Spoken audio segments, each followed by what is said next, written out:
హెబ్రీయులకు రాసిన పత్రిక 2వ అధ్యాయంలో ఒక మాట నేను చూపిస్తాను. 3వ వాక్యం నుండి నేను చదువుతాను.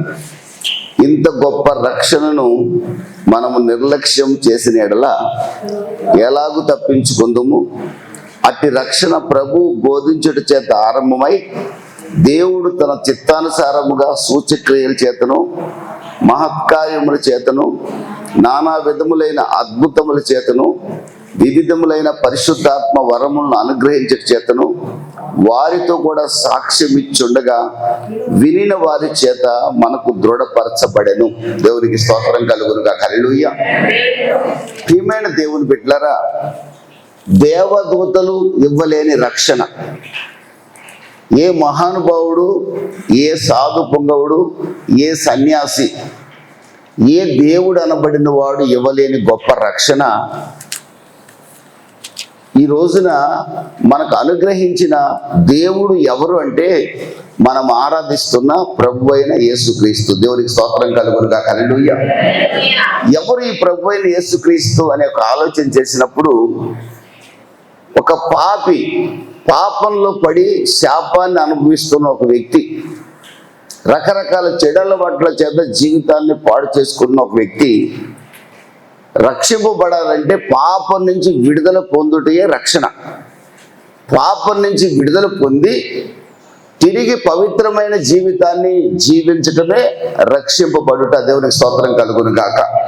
నేను మీరు రక్షింపబడ్డారు అంటే అర్థం ఏంటంటే, మనం పాపాన్ని విడిచిపెట్టాము, ఇక పవిత్రంగా బతకటానికి తీర్మానం చేసుకొని మనల్ని పవిత్రపరిచిన ప్రభు అయిన యేసుక్రీస్తుని ఘనపరచడానికి ఇక్కడ కూడి ఉన్నామని అర్థం. చప్పట్లు కొట్టి ప్రభు నామాన్ని ఘనపరచుకున్నాం. దేవుడికి స్తోత్రం కలుగును గాక. ఈ మందిరంలోకి మీరు ఎందుకు కూడుకున్నారంటే, పాపం నుంచి మిమ్మల్ని విడిపించి పవిత్రపరిచిన యేసుని ఘనపరచడానికి మీరు ఇక్కడ కూర్చున్నారు. ఆమేన్. హల్లెలూయా. ఇది మీ యొక్క ఉద్దేశం, మీరు ఇక్కడికి వచ్చిన ఉద్దేశం అది. ఏది ఏమైనా కానీ నిన్నే ఘనపరుస్తాం ప్రభువా. 1 కొరింథీ 10:31 రాయబడింది, మీరు భోజనము చేసినా పానము చేసినా ఏది చేసినా ప్రభువుని ఘనపరిచే దాని కొరకే చెయ్యండి. ఆమేన్. హల్లెలూయా. మీరు ఇప్పుడు పాట పాడారు, మీరు ఇప్పుడు వాక్యం వింటున్నారు, మీరు తర్వాత ప్రార్థన చేస్తారు, బలలో పాల్గొంటారు కూడా, తర్వాత మీ గృహాలకు వెళ్తారు. ఇక్కడికి వచ్చిన మీ మనసు నిండా ఉండాల్సిన ఆలోచన ఏంటో తెలుసండి? మిమ్మల్ని పాపం నుంచి విడిపించి పవిత్రపరిచి మీ ప్రతి శాపాన్ని కొట్టివేసి సమాధానం లేని మీ కుటుంబంలో సమాధానాన్ని కలగజేసి, ఆశీర్వాదాలు లేని మీ కుటుంబంలో ఆశీర్వాదాన్ని కలగజేసి, దరిద్రతలో కొట్టుమిట్టాడుతున్న మన బ్రతుకుల్లో గిన్నె నిండి పొంగి పొర్లెటట్టుగా చేసి కృపాక్షేమాలతో మిమ్మల్ని నడిపిస్తున్న యేసయ్యని ఆరాధించడమే మీ జీవితంలో దేవుడు మీకు ఇచ్చిన గొప్ప రక్షణ. దేవుడికి స్తోత్రం కలుగును గాక. హల్లెలూయా.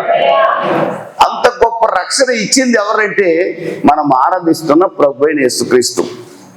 అసలు మానవుడికి రక్షణ ఇవ్వాల్సిన అవసరం ఏంటి? ఆదికాండం 1వ అధ్యాయం 26, 27 వాక్యాలు రాయబడింది, దేవుడు తన పోలికగా తన స్వరూపమందు దేవుణ్ణి సృష్టించాడు, మానవుని సృష్టించాడు. దేవుడు తన పోలికగా తన స్వరూపమందు మనిషిని చేశాడు. ఆ మనిషి ఎవరు అంటే మనం కాకపోవచ్చు కానీ మన ముత్తాత, మన ముత్తవ్వ ఆదాము అవ్వలని మన పితరుల్ని చేశాడు. తన పోలికగా తన స్వరూపమందు చేస్తే తన ప్రాణాన్ని ఊపిరిగా మనిషిలో ఊది నువ్వు జీవాత్మరా అని చెప్పి నడిచే మనిషిగా దేవుడు మన ముత్తాత తాతని మార్చాడు. అతను ఒక భార్యను కూడా ఇచ్చాడు. మీరిద్దరూ సంతోషంగా ఏదైనా తోటలో కాపురం చేయండి అని చెప్పాడు. మీరు నన్ను ఆరాధిస్తుండండి, నేను మీతో మాట్లాడుతుంటాను, మీరు నాతో మాట్లాడండి. మీరు ఇప్పుడు వచ్చారు, ఆరాధన చేశారు, చాలా సంతోషం. ఇంకా ముందు కూడా చేస్తారు. ఈ క్రమంలో మరలా మీరు ఆరాధన చేసే సమయం ఉంది ఇంకా. ఎందుకంటే ఈ రెండు మెసేజ్లు ఉండే సంఘాల్లోకి నేను చాలా తక్కువ సార్లు వెళ్ళుంటాను.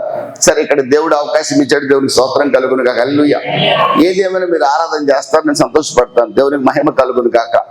దేవుడు మొదటి మానవుడికి అదే చెప్పాడు, మీరు నన్ను ఆరాధించండి, సృష్టికర్తను నేను, నిరాకారంగా ఉన్న భూమిని ఆకారం కలిగిన దానిగా మార్చిన వాడిని. Amen hallelujah.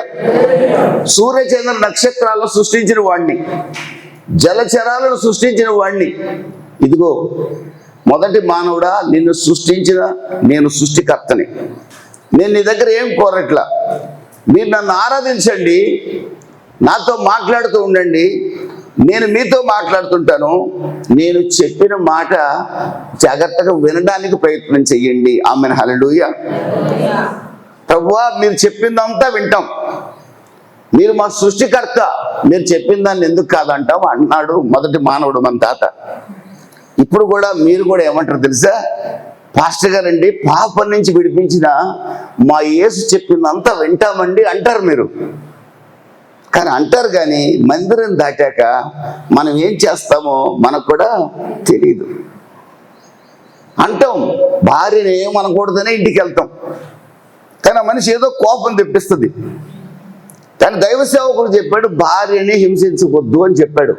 బైబిల్ కూడా చెప్పింది, భార్యనట ప్రాణం కంటే ఎక్కువ ప్రేమించాలంట. దేవునికి స్తోత్రం కలుగును కాక. హల్లెలూయా.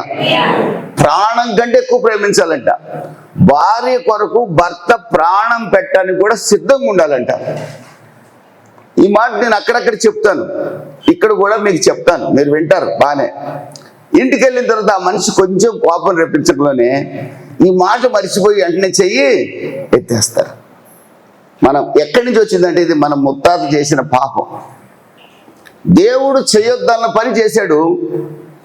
దేవుడు చేయొద్దన్న పని చేయడానికి కారకుడు ఎవడంటే, దేవుడి దగ్గర నుంచే పడిపోయాడు ఒకడు దేవదూత. వాడు గర్వం చేత పడిపోయాడు. దేవుడు కుర్చీలో కూర్చొని ఉంటే ఆ కుర్చీలో దేవదూత కూర్చోవాలనుకున్నాడు. దేవదూత ఎవరంటే, దేవుడు చేసిన వాడు దేవదూత. దేవుడు చేసినవాడు దేవుడు కుర్చీలో కూర్చోగలడా? దేవుడు చేసిన దేవదూత దేవుడు కుర్చీలో కూర్చోగలదా? దేవుడు ఎవరు? సృష్టికర్త. మన నరాలను సృష్టించిన వాడు దేవుడు. దేవునికి స్తోత్రం కలుగును కాక. హల్లెలూయా. మనకి 206 ఎముకలు ఉంటాయి, బోన్స్, జాయింట్స్, బోన్స్. 48 మైళ్ళ పొడవైన నరాలు ఉన్నాయి నా శరీరంలో. నరాలన్నిటినీ కూడా, నెర్వ్స్ అన్నిటిని లైన్లో పెడితే 48 కిలోమీటర్స్ పొడవు వస్తుంది. ఇక్కడి నుంచి ఇంచుమించుగా హైదరాబాద్ వస్తుంది. నా బాడీలో ఉన్న నెర్వ్సే. 600 కంటే పైన మజిల్స్, కండరాలు ఉన్నాయి నాకు, నా శరీరంలో. నాకే కాదు, మీకు కూడా ఉన్నాయి. ముక్కు ఎక్కడ పెట్టాలి అక్కడ పెట్టాడు, మూతి ఎక్కడ పెట్టాలి అక్కడ పెట్టాడు, కళ్ళు ఎక్కడ పెట్టాలి అక్కడ పెట్టాడు. కళ్ళు నాకు వెనక పెట్టాల ముందే పెట్టాడు. దేవునికి స్తోత్రం కలుగును కాక. హల్లెలూయా. కీర్తనాకారుడైన దావీదు అంటాడు 139వ కీర్తనలో, నీవు నన్ను నిర్మించిన రీతి చూడగా నాకు ఆశ్చర్యము కలుగుతుంది అంటాడు. నన్ను నిర్మించిన రీతి చూడగా నాకు ఆశ్చర్యం కలుగుతుంది అంటాడు. ఈ రోజున మిమ్మల్ని దేవుడు నిర్మించిన రీతి చూస్తే మీరు చక్కగా అందంగా కనపడుతున్నారు. నిజంగా మీరు దేవుణ్ణి ఎంత ఘనపరిచినా ఆయన రుణం తీర్చుకోలేరు. దేవునికి స్తోత్రం కలుగును కాక. హల్లెలూయా. మన మొదటి మానవుడిని దేవుడు ఆ విధంగా చేశాడండి. దేవుడి దగ్గర నుంచి గర్వంతో పడిపోయిన దేవదూత సాతానుగా మారాడు. ఆ సాతాను యొక్క మాట, సాతాను యొక్క పని ఏంటంటే దేవుని బిడ్డల్ని పాడు చేయటమే. ఈ రోజును కూడా సాతాను గాడు గర్జన సింహం వలె ఎవరిని మింగుతున్నా తిరుగుతున్నాడు. 1 పేతురు 5, 6, 7, 8 వాక్యాల ప్రకారం సాతాను గాడు గర్జన సింహం వలె ఎవరిని మింగుతున్నా తిరుగుతున్నాడు. వాడికి సమయం కొంచెమే ఉంది. ప్రకటన గ్రంథం 12:12 ప్రకారం వాటికి సమయం కొంచెమే ఉంది. ఈ కొంచెం సమయంలో వాడు ప్రభు అయిన యేసుక్రీస్తు రక్తం చేత కడగబడిన వాళ్ళని పాడు చేయటమే వాడి ఉద్దేశం. వాడికి మనం ఎప్పుడు దొరుకుతామా అని చూస్తాడు. యేసుక్రీస్తు రక్తంతో కడగబడిన మనం రక్షణ కాపాడుకోకపోతే, ప్రభువు కొరకు పవిత్రంగా బ్రతకకపోతే మరలా విడిచిపెట్టిన సారా దగ్గరికి కానీ, విడిచిపెట్టిన సిగరెట్ దగ్గరికి కానీ, విడిచిపెట్టిన కోపం దగ్గరికి కానీ, విడిచిపెట్టిన అక్రమం దగ్గరికి కానీ మరలా వెళ్తే సాతానుగాడు నీ గుండెల్లోకి చొరబడతాడు, నీ ఇంట్లోకి కూడా చొరబడతాడు. వారు చొరబడ్డాడు అంటే మన జీవితాన్ని ఎవడు బాగు చేయలేడు. ప్రభు అయిన యేసుక్రీస్తుని నమ్ముకున్న బిడ్డలు బహు జాగ్రత్తగా ఉండాలి, రక్షణ కాపాడుకోవాలి. దేవునికి స్తోత్రం కలుగును గాక. హల్లెలూయా. సాతానుకు సంబంధించింది ఏది మన దగ్గర ఉండకూడదు. ఒక బూతు మన దగ్గర ఉండకూడదు, ఒక మోసం మన దగ్గర ఉండకూడదు, ఒక అబద్ధం మన దగ్గర ఉండకూడదు, ఒక పగ, ఎదుటివాడు బాగుపడుతుంటే ఈర్ష్య, ఎదుటి పిల్లవాడు బాగా చదువుకుంటుంటే అసూయ, ఇవి ఏవి మనలో ఉండకూడదు. వాళ్ళకు మంచి పిల్లలు పుడితే మనకు బాధ, మాకు మంచి పిల్లలు పుట్టలేదే అనే బాధ. ఇది సాతాను స్వభావం. ఈ స్వభావం యేసుక్రీస్తుని నమ్ముకున్న ఎవరికున్నా వాళ్ళ దగ్గర సాతానుగాడు ఆ ఇంట్లో చొరబడే అవకాశం ఉంది. ఎందుకనంటే సాతానుగాడు మొదటి మానవుణ్ణి నువ్వు దేవుడితో సమానం అవుతావు ఈ పండు తింటే అని చెప్పాడు. దేవుడితో సమానం కావాలని దేవుడు సృష్టించిన మనిషి భావించాడు. అరే సృష్టికర్త కదా ఆయన, పెద్ద ఆయన, ఆయనతో నేను ఎలా సమానం అవుతాను? నాకు అందమైన భార్యనిచ్చి ఇంత తోట ఇచ్చి ఇక్కడ చక్కగా కాపురం చేసుకోరా, సాయంత్రం వచ్చి నేను మాట్లాడతానని చెప్పాడు దేవుడు. అలాంటి వాడికి నేను ద్రోహం చేయొచ్చా అని ఆలోచన చేయలేదండి. సాతాను చెప్పాడు, మనిషి చేశాడు. ఏం జరిగింది తెలుసా? దేవుడి దగ్గర నుంచి దూరం అయిపోయాడు మనిషి. దేవుడి దగ్గర నుంచి దూరం అయిపోయామన్నా బాగుపడ్డా? మొదటి కొడుకు నరహంతకుడు అయ్యాడు. ఎవరిని చంపాడు? తమ్ముడినే చంపాడు. ఈ రకంగా మానవ జీవితంలోకి పాపం వచ్చిందండి. ఆ పాపం వల్ల శాపం వచ్చింది. దేవుడు పోలికగా సృష్టించబడిన మనిషి సైతాను పోలికగా మారాడు. దేవుడు పోలికగా సృష్టించబడిన మనిషి సైతాను పోలికగా మారాడు. కొలస్సీలకు రాసిన పత్రిక 1వ అధ్యాయం 13-14 వాక్యాలు మీరు చదివితే మానవుడట సాతాను చేతుల్లో ఉన్నాడట. సాతాను రాజ్య సంబంధిగా మారాడట. పాపం చేసే ప్రతి మనిషి సాతాను రాజ్య సంబంధిగా మారాడు. దేవుడు ఏం చేశాడు తెలుసా?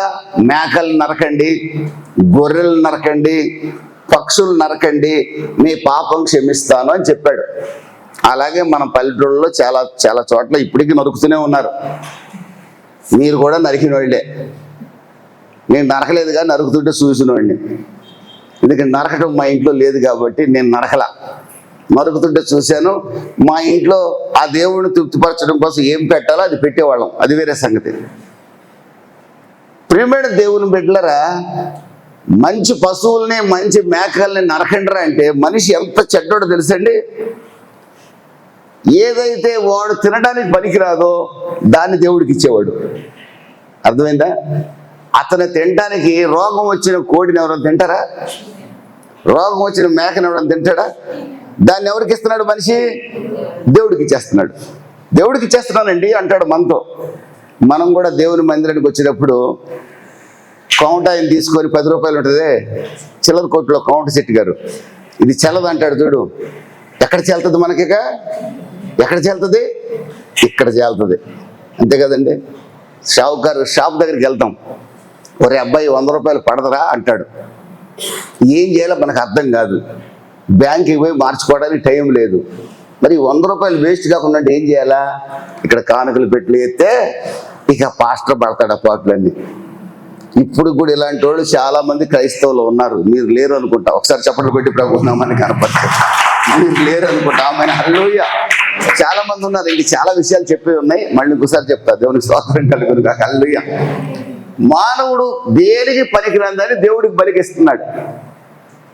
ఈ విషయాన్ని చూసిన దేవుడు ఇక మానవుడు హృదయం ఎప్పుడూ చెడ్డదే, వాడి హృదయాలోచన కేవలం చెడ్డదని గమనించి ఆదికాండం 6వ అధ్యాయం 1-2 వాక్యాల్లో మానవుడు హృదయాలోచన కేవలం చెడ్డదని దేవుడు చూశాడు. మనల్ని బాగు చేయటం ఎవడి వల్ల కాదని ఆయన గమనించాడు. ఏ కుక్కలు మేకలు ఏవి మనల్ని బాగు చేయలేకపోతున్నాయి. దేవుడు ఎంత గొప్పవాడో తెలుసండి. తానే మనల్ని ప్రేమించి నరావతారిగా పరలోకంలో ఉండుట విడిచిపెట్టకూడని భాగ్యమని ఎంచుకోలేదు, కానీ పరలోకాన్ని విడిచిపెట్టి మీ రక్షణ కొరకు, నా రక్షణ కొరకు, ఫిలిప్పీ 2:7-8 వాక్యాల ప్రకారంగా మీ రక్షణ కొరకు, నా రక్షణ కొరకు, తాగుబోతుని తిరుగుబోతునని నా కొరకు, భయంకరమైన విగ్రహారాధనలో పుట్టి పెరిగి శాపాన్ని అనుభవిస్తున్న నా కొరకు, ఖమ్మం జిల్లాలో ఎర్రజెండా పట్టుకొని తిరుగుతూ కమ్యూనిస్ట్ సిద్ధాంతాన్ని బోధించిన నా కొరకు, డిగ్రీ కాలేజ్ ప్రెసిడెంట్గా పనిచేస్తూ రకరకాల కోర్టు కేసులకి ఖమ్మం సెషన్స్ కోర్టుకి తిరిగిన నా కొరకు, కట్టుకున్న భార్య ఇలాంటి భర్త దొరకడం నా కర్మ అనుకున్న నా కొరకు, కన్న తల్లిదండ్రులు ఇలాంటి వాడు పుట్టకుండా ఉంటే బాగుండేది, పుట్టకలో చచ్చిపోతే బాగుండేది అనుకున్న నా కొరకు,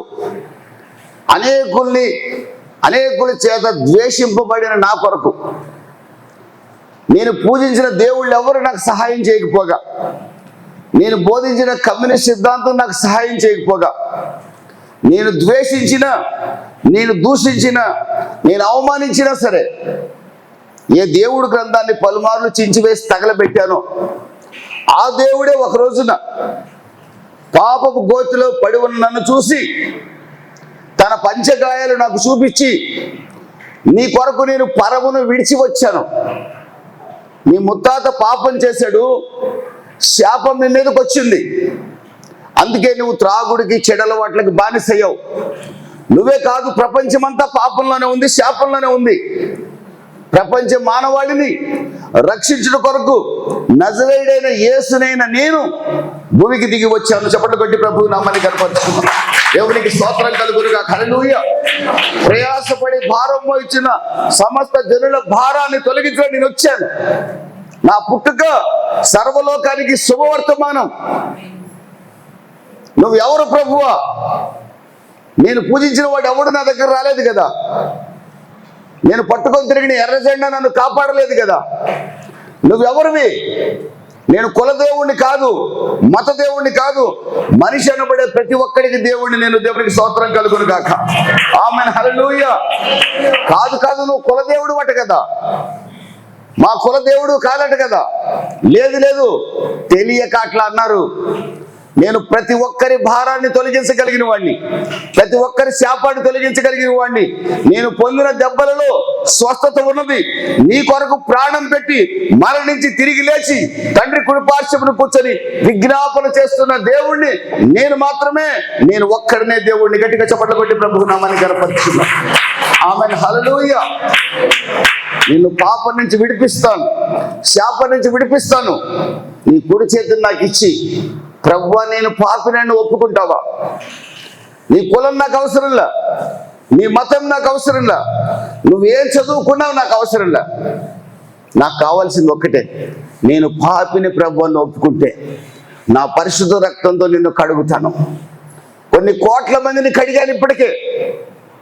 మానవుడు పాపం చేసి నరకానికి వెళ్తాం చూడలేక, నా పోలికగా సృష్టించబడిన నరుడు యమలోకానికి వెళ్ళడం నేను చూడలేక, వాడి విగ్రహారాధన వాడిని పరలోకానికి తీసుకెళ్ళలేకపోతుంది, వాడి కమ్యూనిజం వాడిని పరలోకానికి తీసుకెళ్ళలేకపోతుంది, వాడి సిద్ధాంతాలు పరలోకానికి చేర్చలేకపోతున్నాయి. పరలోకానికి చేర్చగలిగిన వాడిని, మార్గము సత్యము నేను మాత్రమే. దేవునికి స్తోత్రం కలుగునుగా. హల్లెలూయా. ఇదిగో నీకు అవకాశం వచ్చింది. మార్గము సత్యమైన నన్ను విశ్వసిస్తావా? ఈ శాపంలో నువ్వు ఉంటే, ఈ గోతులో నువ్వు ఉంటే, చూస్తూ వెళ్ళిన నువ్వు పూజించిన దేవుళ్ళనే ఇంకా విశ్వసిస్తావా? ఆ ఎర్రజెండా పట్టుకొని కమ్యూనిస్ట్ సిద్ధాంతాన్ని ప్రచారం చేస్తావా? నిర్ణయం నీది. నీ కొరకు రక్తం చిందించిన నేను కులదేవుని కాదు, మత దేవుడిని కాదు, జీవితాలని మార్చగలిగిన దేవుడిని. దేవునికి స్తోత్రం కలుగును గాక. సమాధానం లేని నీ కుటుంబంలో సమాధానాన్ని గలవాడిని, నీ పిల్లల జీవితంలో ఆశీర్వదించగలిగిన వాడిని. నా కర్మ ఇలాంటి భర్త దొరకటం అని నీ భార్య అనుకుంటుంది కదా. ఇలాంటి భర్త దొరకటం నా అదృష్టం అనేటట్లుగా నేను చేయగలను. దేవునికి స్తోత్రం కలుగును గాక. నీ తల్లిదండ్రులు ఇలాంటి వాడు పుట్టడం మా కర్మ అన్నారు కదా, ఇలాంటి కొడుకు పుట్టడం మా ధన్యత అనుకునేటట్లుగా నేను చేయగలను. నీ జీవితాన్ని మార్చగలను నేను. మరి మిగతా వాళ్ళ సంగతి ఏంటి ప్రభువా?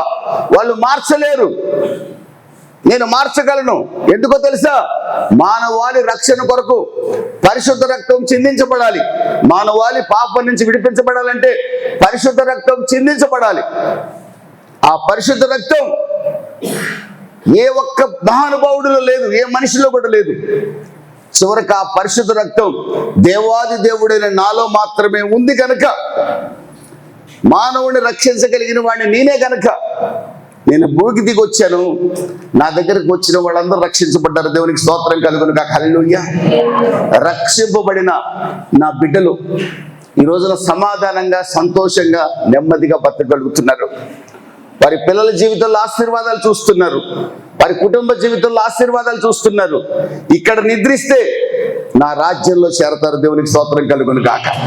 కోట్లు లక్షలు ఖర్చు పెట్టినా దొరకని ఆ పరలోక రాజ్యాన్ని, ఎన్ని పూజలు చేసినా దొరకని ఆ రాజ్యాన్ని, ప్రభువా నన్ను క్షమించు అన్ని వెంటనే నా రక్తంతో కడిగి శుద్ధి చేసి వారికి నా రాజ్యాన్ని ఇవ్వడానికి నేను సిద్ధంగా ఉన్నాను. ఆ రాజ్యాన్ని ఇచ్చాను నేను. నువ్వు నా రాజ్య పౌరుడిగా మారుతావా అని అడిగాడు. అనేక ప్రశ్నలు ఆయన అడిగాను. ఆయన నా కుడి చేతిని ఆయనకి నేను ఇచ్చాను. ప్రియమైన దేవుని బిడ్డలారా, ఎప్పుడైతే నా కుడి చేతిని ఇచ్చానో తన పరిశుద్ధ రక్తంతో నన్ను కడిగి నన్ను పరిమళ వాసనగా మార్చి ఈరోజు మీ మధ్య నిలబెట్టాడు. చప్పట్లు కొట్టి ప్రభు నామాన్ని కనపరుచుకున్నాం. ఆమేన్. హల్లెలూయా. ఏం మారింది? నేను ప్రభు అయిన యేసుక్రీస్తుని నమ్ముకుంటే నా కులం మారలేదు, నా మతం మారలేదు, మీ కులం కూడా మారలేదు, మీ మతం కూడా మారలేదు. ఏం మారింది? ప్రభు అయిన యేసుక్రీస్తు మనకిచ్చిన రక్షణ ద్వారా మన హృదయం, నా హృదయం మారింది. నా హృదయాన్ని ప్రభు మార్చాడు. రేపొద్దు నేను వెళ్ళబోయే స్థలాన్ని ప్రభు మార్చాడు. నేను ఎప్పుడు నిద్రించిన ఈ లోకంలో ప్రభు దగ్గరికి నేరుగా చేరగలుగుతాను. నా భార్య నాకంటే ముందుగా ప్రభు దగ్గరికి వెళ్ళింది. కారణం ఏంటో తెలుసండి? పరలోక రాజ్యాన్ని ఇవ్వగలిగిన యేసు ప్రభుని నేను నమ్ముకున్నాను. దేవునికి స్తోత్రం కలుగును గాక. హల్లెలూయా. దేవాది దేవుడు మానవుల కొరకు అమూల్యమైన రక్తాన్ని చిందించాడు. ఆయన ఒక్కడే దేవుడు నేను ధైర్యంగా చెప్పగలను. కారణం ఏంటి తెలుసండి?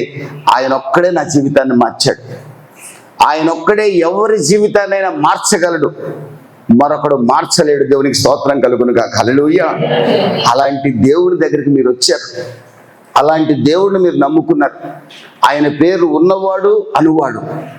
ఆయన మిమ్మల్ని విడవడు, ఎడబాయడు. ఆయన ఉన్నాడు, ఆయన మీ పక్షంగా కార్యం చేస్తాడు. ఆయన స్తుతించడం మంచిది. ఆయన ఆరాధనకు యోగ్యుడు. ఎంత గొప్ప రక్షణ మీకు ఇచ్చాడు. ఆయన ఒకటే మాట అంటున్నాడు, నా రక్తాన్ని చిందించి మీకు ఇచ్చిన ఈ రక్షణ, నా అమూల్యమైన రక్తాన్ని చిందించి ఆకాశానికి భూమికి మధ్య వేలాడి ఆ కలువారి, ఆ గొల్గతాలో, ఆ శిలువ మీద వేలాడి ఆఖరి రక్త బొట్టు కూడా మీ కొరకు నేను చిందించాను కదా. మానవాళి కొరకు చిందించాను. వాళ్ళు నమ్మలేదు, ఇంకా రోడ్ల మీద తిరుగుతున్నారు. మీరు నా రక్తాన్ని నమ్మారు కదా, ఇక్కడ కూర్చున్నారు కదా. దేవునికి స్తోత్రం కలుగును గాక. హల్లెలూయా. నా రక్తాన్ని ఆశ్రయించిన మీరు మరలా పాపం చేయకుండా ఇంత గొప్ప రక్షణను కాపాడుకోండి. నేను ఆరాధనకు యోగ్యుడను. యెహోవాను స్తుతించడం మంచిది, బైబిల్ సెలవిస్తుంది. నన్ను ఘనపరచు వారిని నేను ఘనపరుస్తాను. ప్రభువుని ఘనపరచడం అంటే మాటలతో కాదండి. చప్పట్లు కొట్టేసి ప్రభువుని కనపరిచాను, ప్రార్థన చేసేసి ప్రభువుని కనపరిచాను, పాట పాడేసి ప్రభువుని కనపరిచాను అంటాడు ఒకడు. అక్కడ దాకా చుట్టదాకా వస్తాడు ఒకడు. లోపలికి వచ్చి పరిశుద్ధ పరిశుద్ధ అని పాట పాడతాడు. అక్కడ దాకా అప్పుడే భర్తను కొట్టొచ్చింది ఒక మనిషి. చర్చిలో రాగానే పాస్టర్ గారు పాట ఇవ్వాలి, లేకపోతే ఊరుకోదు. చర్చిలో గందరగోళం చేసేస్తుంది. ఈ పాస్టర్ గారు బాధపడలేక ఇస్తాడు. ఆమె పడత తెలుసా? జ్యోతిర్మయుడా నా ప్రాణ ప్రియుడా అంటది. అక్కడ అసలు ఇంకోటి సంగతి ఏంది? మన అప్పుడే తిన్న వచ్చింది ఆ మనిషి. మళ్ళీ వచ్చి జ్యోతిర్మయుడా సిగ్గన్న అయితే నాకు అర్థం కాదండి.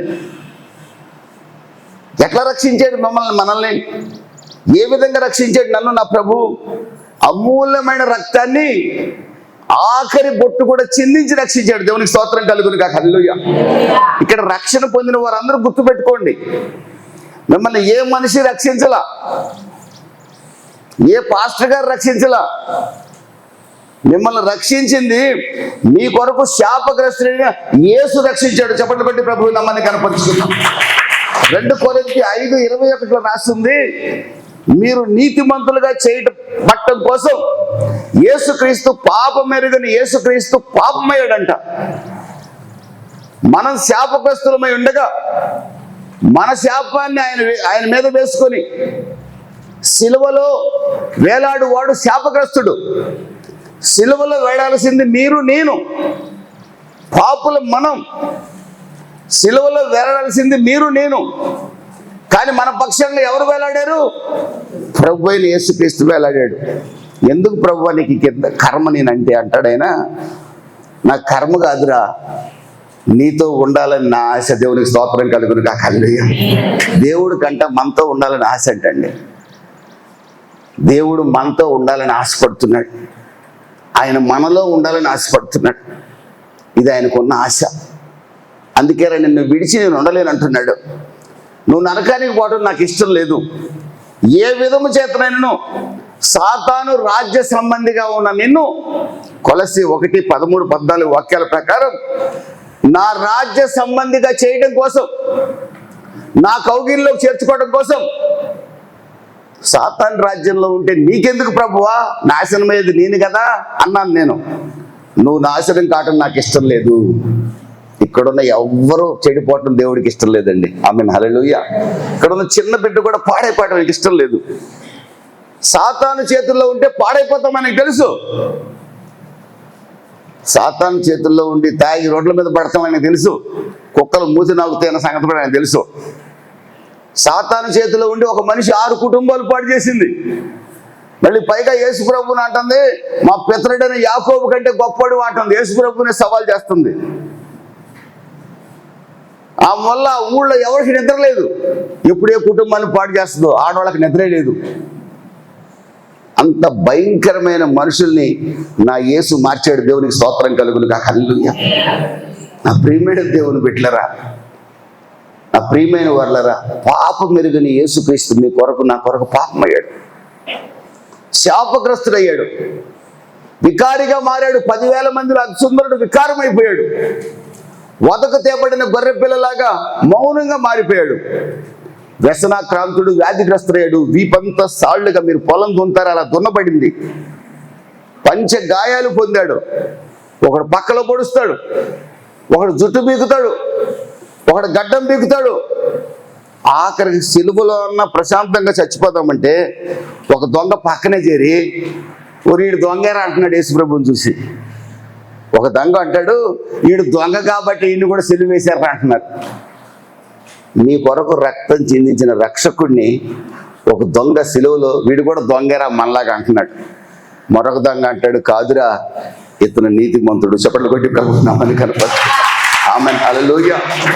ఎందుకు ప్రభువా నీకు ఈ పాటలు అంటే, నాకు ఈ పాటలు కాదురా, నువ్వు రక్షణ పొందటమే నాకు కావాలి. దేవునికి స్తోత్రం కలుగును గాక. హల్లెలూయా.